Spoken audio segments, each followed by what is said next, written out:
I welcome you all to conquer UPSC. आज की video में हम बात करेंगे लॉकडाउन क्या होता है, लॉकडाउन होता क्या है, क्या ये कानून में कुछ मेंशन किया गया है लॉकडाउन जैसा शब्द, वो देखेंगे। पुलिस के पास पावर्स क्या होते हैं लॉकडाउन में, वो देखेंगे।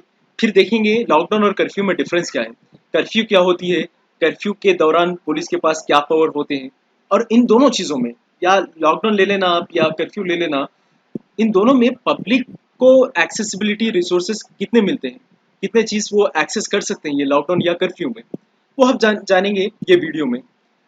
बिफोर दैट आप है ना ये वीडियो को ज़्यादा से ज़्यादा लोगों में फैलाना, क्योंकि ये वीडियो में बहुत सारी रिलेटेड इन्फॉर्मेशन होगी, अप्रोप्रिएट इन्फॉर्मेशन होगी। और साथ ही साथ जो ये चैनल पे नए जुड़े हैं वो सब से मैं रिक्वेस्ट कर रहा हूँ सब्सक्राइब करना चैनल को और बेल नोटिफिकेशन प्रेस कर देना। लॉकडाउन क्या होता है, देखिए 24 मार्च पता होगा आपको, प्राइम मिनिस्टर नरेंद्र मोदी ने रात में ये डिक्लेयर किया है कि कंट्री में, इंडिया पैन लेवल पे, इंडिया में लॉकडाउन इंप्लीमेंट करवाया जाएगा। और इसी के साथ साथ मैं बताना चाह रहा हूँ मैं आपको, कोई कंट्री में या कोई कॉन्टिनेंट में ये बड़े लेवल पे लॉकडाउन इंप्लीमेंट नहीं किया गया जहाँ पे कोविड-19 के पेशेंट्स या वहीं पे लॉकडाउन इंप्लीमेंट किया गया कंट्रीज में। लेकिन इंडिया में, इंडिया एक पहली ऐसी कंट्री है जो पैन लेवल पे इंडिया में लॉकडाउन इंप्लीमेंट करवाया गया है। एनीवेज लॉ, ये देखिए, लॉ एंड ऑर्डर जो है स्टेट का सब्जेक्ट है, लॉ एंड ऑर्डर स्टेट का सब्जेक्ट है, स्टेट कानून बना सकता है लॉ एंड ऑर्डर सब्जेक्ट के ऊपर। लेकिन सेंट्रल गवर्नमेंट ने जो बात की है कि लॉकडाउन इंप्लीमेंट करना है, पूरे स्टेट्स सहमत थे, अग्री किए कि हाँ लॉकडाउन इंप्लीमेंट करना है, अदरवाइज ये कोविड-19 वाला वायरस बहुत ज्यादा फैलेगा, कोविड-19 बहुत ज्यादा फैलेगा, ये सब अग्री कर जाते हैं। द पॉइंट इज लॉकडाउन है क्या।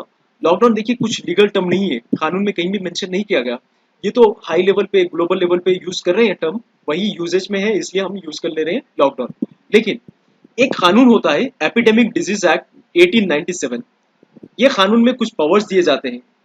वो वो पावर्स देते हैं कलेक्टर और चीफ मेडिकल ऑफिसर को कि लॉकडाउन इंप्लीमेंट करना, लॉकडाउन को इन्फोर्स किया जाए। यहीं से लॉकडाउन का उपयोग हो रहा है। देखिए लॉकडाउन जब होता है, गवर्नमेंट के पास, किसी भी स्टेट गवर्नमेंट के पास डिस्क्रिशनरी पावर्स आते हैं कि स्टेट गवर्नमेंट जो भी समझती है कि लोगों को बीमारी से बचाने के लिए ये XYZ स्टेप्स नेसेसरी है, अप्रोप्रिएट है, रिलीवेंट है, तो ये सारे स्टेट गवर्नमेंट प्रोवाइड कर सकती है। ठीक है ना। अब देखेंगे पुलिस के पास कितनी पावर्स होती है। देखिए लॉकडाउन में पुलिस है ना किसी भी पर्सन को लॉकडाउन वायलेशन की सूरत में अरेस्ट नहीं कर सकती है अनटिल एंड अनलेस कोर्ट का परमिशन हो, पहला पॉइंट।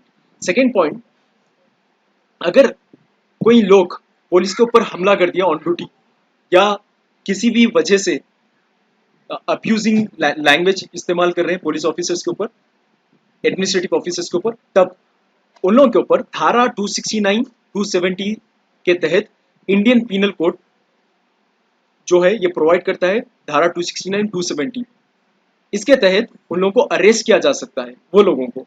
और सेकेंड चीज यहाँ देखना है, नया वर्ड क्वारंटाइन। क्वारंटाइन होता क्या है, देखिए इमेजिन करिए एक एरिया जहाँ पे ABCD Z तक लोग रहते हैं।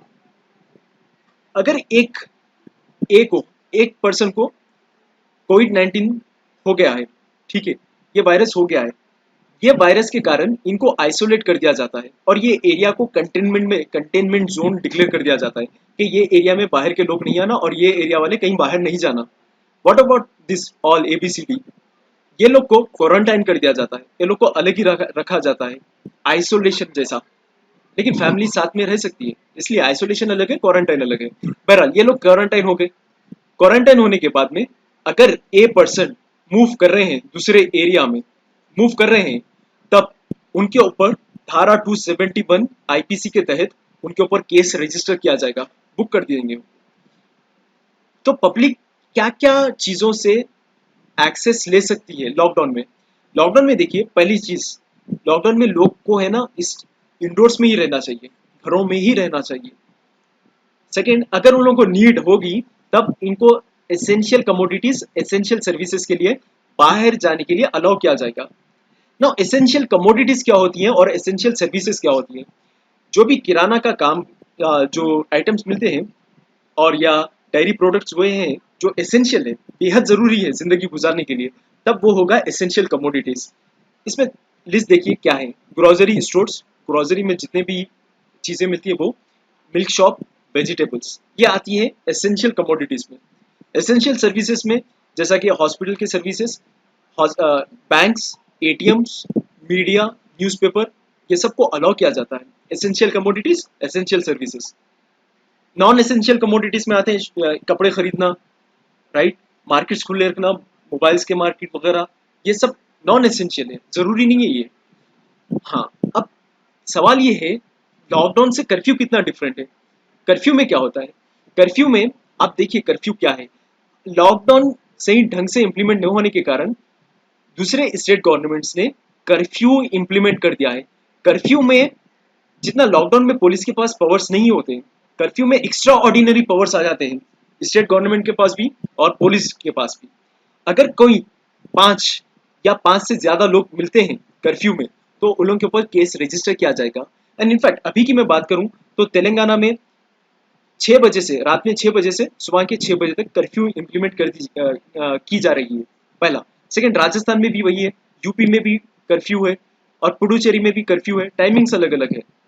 तो कर्फ्यू कौन इंपोज कर सकते हैं? जैसा कि लॉकडाउन में हमने देखा ये कलेक्टर या मेडिकल ऑफिसर ये कर सकते, चीफ मेडिकल ऑफिसर इंप्लीमेंट कर सकते हैं, इन्फोर्स कर सकते हैं। कर्फ्यू कौन इन्फोर्स कर सकते हैं? कर्फ्यूज एडमिनिस्ट्रेशन वाले, ठीक है, या एडमिनिस्ट्रेशन वाले मतलब डिस्ट्रिक्ट मजिस्ट्रेट या कलेक्टर या पुलिस कमिश्नर, ये इम्पोज कर सकते हैं। स्टेट गवर्नमेंट में पावर दी गई है कर्फ्यू इम्पोज करने की अंडर सीआरपीसी सेक्शन 144 के धारा के साथ साथ मिलती है ये पावर स्टेट गवर्नमेंट को। एनीवेज, कर्फ्यू में एसेंशियल कमोडिटीज या नॉन एसेंशियल कमोडिटीज दोनों को भी शट डाउन कर दिया जाता है कंप्लीटली। और यहाँ पे देखना आप, एडमिनिस्ट्रेशन और सिर्फ पुलिस पर्सनली सड़क पे दिखते हैं, अलाउ किए जाते हैं। ना बेसिकली डिफरेंस क्या है कर्फ्यू और लॉकडाउन को अगर कंपेयर करूंगा मैं, तो मैं ये बता सकता हूँ आपको, एसेंशियल सर्विसेज प्रोवाइड की जाती है लॉकडाउन में, ये अवेलेबल होती है, सिवाय थोड़े सर्विसेज के। थोड़े सर्विसेज अवेलेबल नहीं की जाती है, नॉन अवेलेबल होते हैं, थोड़े एग्जाम्पशन से। कर्फ्यू में क्या होता है? कर्फ्यू में एसेंशियल कमोडिटीज भी, नॉन एसेंशियल कमोडिटीज भी, दोनों को बैन कर दिया जाता है सिवाय इमरजेंसी सर्विसेज के। यही अलाउ करते हैं, यही अलाउ करते हैं। इमरजेंसी सर्विसेज में क्या आता है? हॉस्पिटल, मेडिसिन, ये आते हैं इमरजेंसी सर्विसेज में। और इसमें बहुत कम, नहीं के बराबर एक्सेम्पशंस दिए गए हैं कर्फ्यू में, ठीक है। अब देखिए क्या क्या चीजें ओपन हो सकती है लॉकडाउन के दौरान। मैं सिर्फ पेरिफेरियल मैनर में बता देता हूँ, प्लीज आप वीडियो पॉज करके भी लिख सकते हैं अगर चाह रहे हैं तो। Telecom, internet, broadcast, cable services, petrol pumps, LPG, gas, ये अलाउ किए जाते हैं। Banks, insurance office, print, electronic media, ये सब अलाउ किए जाते हैं। And in fact hospitals, nursing homes, police, fire station, ATMs, food groceries, fruits, vegetables, dairy, meat, fish, ये सब तो ओपन रख सकते हैं। ओके, और एक बात, लॉकडाउन में और कर्फ्यू में जो कॉमन चीज है वो है मास गैदरिंग्स। मास गैदरिंग्स बिल्कुल अलाउ नहीं की जाएगी, ना तो लॉकडाउन में ना ही कर्फ्यू में। ओके, ये पूरा वीडियो था कर्फ्यू और लॉकडाउन का मतलब समझाने के लिए। अगर आपको वीडियो पसंद आता है तो दूसरों से भी शेयर करना और ये चैनल को सब्सक्राइब करना, नोटिफिकेशन बेल आइकन प्रेस करना। Thank you very much.